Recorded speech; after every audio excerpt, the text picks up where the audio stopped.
Hello, everyone, and welcome to the first episode of Statesman Podcast.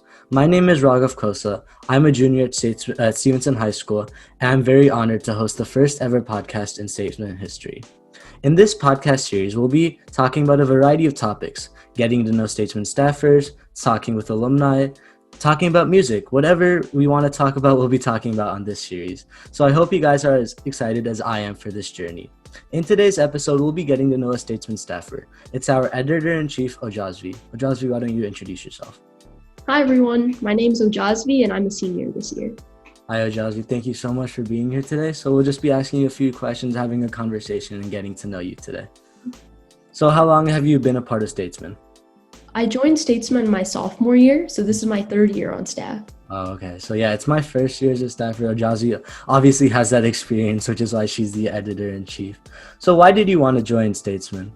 I really enjoyed the writing and the reporting that we were doing in JW and AJW, which are like the prerequisite courses that you need to take before you can join Statesman staff. I remember I was actually super conflicted about whether I should join Statesman or Band, but Olivia Lamberti, who was going to be the editor-in-chief the next year, reached out to me, and she just told me about Statesman and all of the information that she provided me with, just about how much of a community Statesman was, really changed my mind. And that was like the final push of like how I joined Statesman. Yeah, that's what made me want to join Statesman, the community aspect. I was actually going to ask you about that. So like, what makes this community so special to you?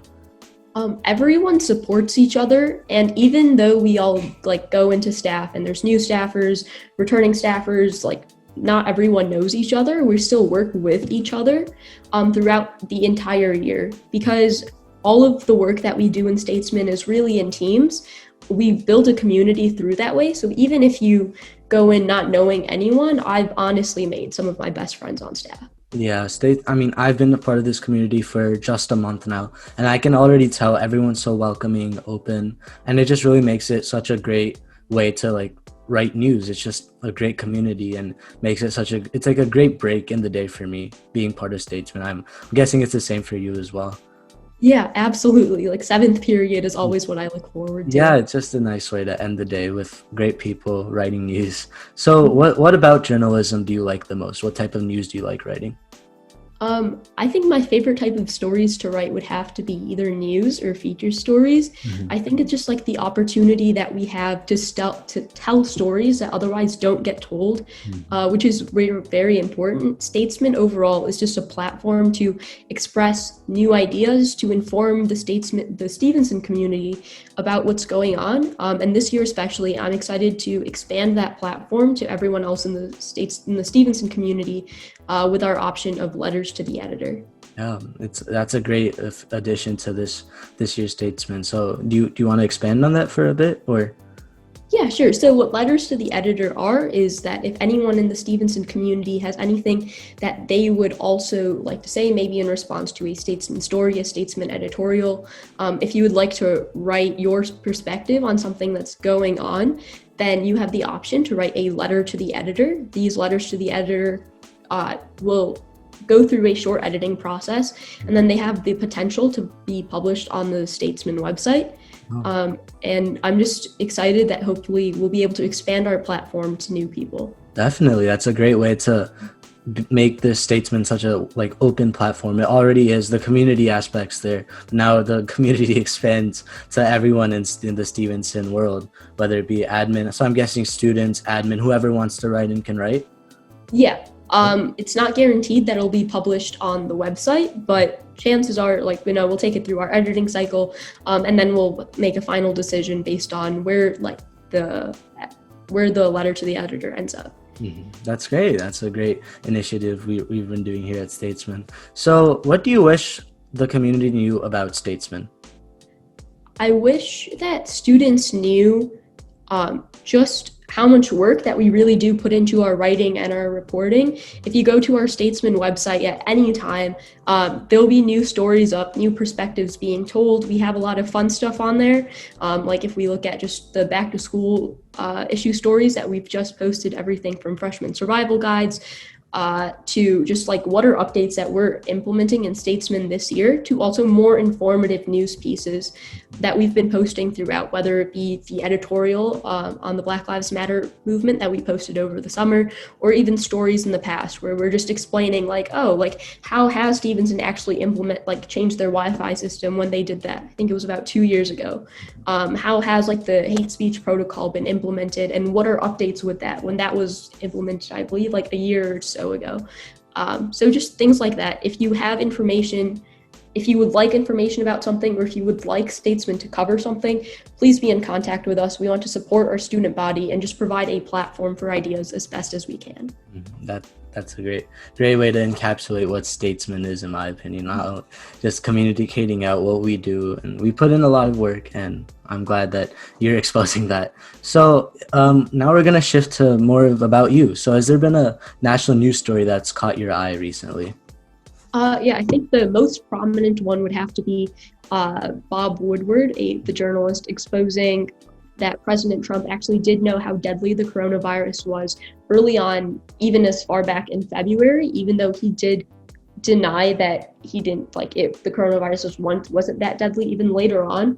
I think there's a lot of angles to this story. The first off, that it just exposes even another facet that I would hope that our voters take into consideration when they cast their vote this fall, but also like what were the ethics involved with Bob Woodward choosing to hold off on letting the general public know that, you know, President Trump did know until now, because I believe the total death count from the coronavirus is approximately like 200,000 people. I believe it's a little lower than that, but about 200,000.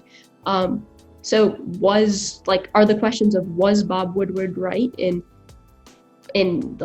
choosing to only release that information closer to the election an ethical one? I think there's just like a lot of questions that arise from that, but I think just everything that we can learn from journalism, especially when it comes to our current administration, is very powerful. Definitely. It's a very riveting but like unfortunate topic that's being discussed with the expose of what Trump said. But yeah, like from a journalism point of view, from an ethics point of view, it's definitely a big national news story right now that should be taken into consideration, as you said, by everyone who's voting in this election. I don't think I will be. Are you going to be voting? I am unfortunately not old enough to vote. I just turned 17 this summer. But okay. Hopefully, the next local election, I will be definitely there. Yeah. So, but if you're listening to this podcast and voting, just take things into consideration. That's what we can tell you as journalists. Is there a certain memory you have from Statesman that really like stands out to you, that really defines Statesman for you? Yeah, I would say, okay, this is kind of weird, but this was from last year in our diversity issue. Grayson, who's another staffer on our Statesman staff, who's the sports print editor this year, we were working together on design for the story, and neither of us had we knew the very basics of Photoshop, but the design that was needed for the story required us to significantly know about Photoshop. At first it was really slow going, I will admit. The first few drafts, they were absolutely atrocious of the design, literally absolutely disgusting. We ended up having some laughs about that, but we also worked very hard on trying to come up with something concrete that eventually, we were okay, this looks good, we're going to publish this. So even though it was very stressful, I think I just learned a lot during then, even just as a junior, about just another aspect of what Statesman is. We also had a really a fun activity day last year, which was a community building day, where there was a murder mystery. I think the executive editors put together a thing that said Mr. Bradshaw has been murdered. One of the Statesman staffers did it. They gave us clues, and all of the clues were actually connected to some of the issues that we had written. So it was just a very cool thing that they put together, and I thought that was just a really fun day. Yeah, that's, again, as we talked about, the community aspect of Statesman. First you and Grayson working together, and then the executive editors putting on this fun game for you guys.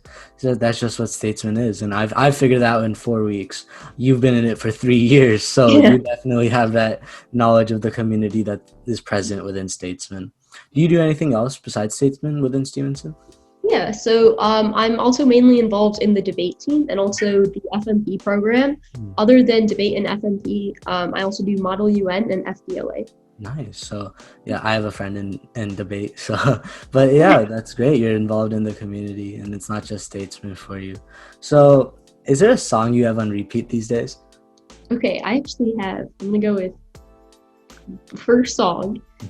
This is a song that my Spanish teacher played during our Spanish lit class about a week ago, and I really liked it. So I just searched up the lyrics. I don't think like that's what I was like supposed to do. It wasn't like search up the song, but I thought it was like, this is like definitely a vibe. It's called Mundo Paralelo.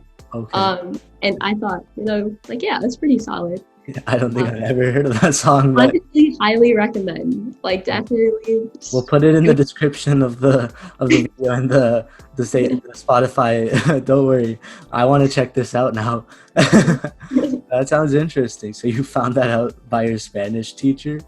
Yeah, like we were just like, it was just work time. And like, I don't know, maybe I just come back from the breakout room or we just had to do like an activity for like 5 or so minutes. And she started like, she just went to YouTube or something. She was like, okay. And she like just put on background music for us like while we worked. And I was like working and I was like, wait, this is a really good song. So then I like tried to listen like closely to the lyrics, searched it up, and I was like, okay, found the song, we are good to go. Nice. New songs, new ways to find new songs. Yeah. What do you do to spend time with your friends? So right now it's a lot of FaceTiming and Zoom calls. Yeah. But before Corona and hopefully second semester, honestly just hanging out with Fusion. I just got my license this summer actually, so I am very excited that now I can like, drive around. So hopefully, we'll have a vaccine soon and we'll be able to take advantage of that, but definitely. Just spending time with them. And it's your senior year. I don't want you just being stuck at home for your senior year. That makes me feel so bad. The amount of time I spend in my room. Yeah. It's getting kind of concerning now, but it's okay. Yeah. It's a period of growth for us, honestly. We get to learn from this. So it's an interesting experience what we're living through right now. But yeah. So what's your favorite food? I'm actually quite interested for this answer. I'm gonna go with, I think my favorite food would have to be fruits. So either mango or lychees, like fantastic. Mango's my favorite fruit. Oh my God. Being an Indian, I think mangoes, you're gonna love them. I think my mom like cuts a mango after like every other dinner we have, and I'm like, I'm full. But it's okay, it's mango. Yeah, it's mango. You gotta eat it. It's the best dessert out there. Yeah, definitely. Good answer. Thank you. So this is my last question. What's one word to describe yourself? I think curious. I always want to learn more about the world and what's going on around myself. So just always, I guess it's just, I always want to learn more and improve in whatever way I can. So I would say curious would have to be like the one word I would choose to describe myself. That's a good word for the editor-in-chief of a school publication. It's pretty good to be curious if you want to write a paper. But that's a great answer, Ojasvi. And with that, I'd like to conclude this first episode of Statesman Podcast. Thank you so much for being here today. I really enjoyed getting to know you, and I hope everyone else did as well. Thank you for having me. For sure. So for all the listeners out there, stay tuned for these podcasts. We'll be trying our best to get them out every week, different topics. If you have any suggestions for us, please let us know in the comments or reach out to us on our Instagrams. It's at AESHS Statesman and our Twitter at Statesman SHS. So I'm so excited to continue this series and I hope you guys enjoy them. So that'll be it for today. Bye for now. Thank you so much.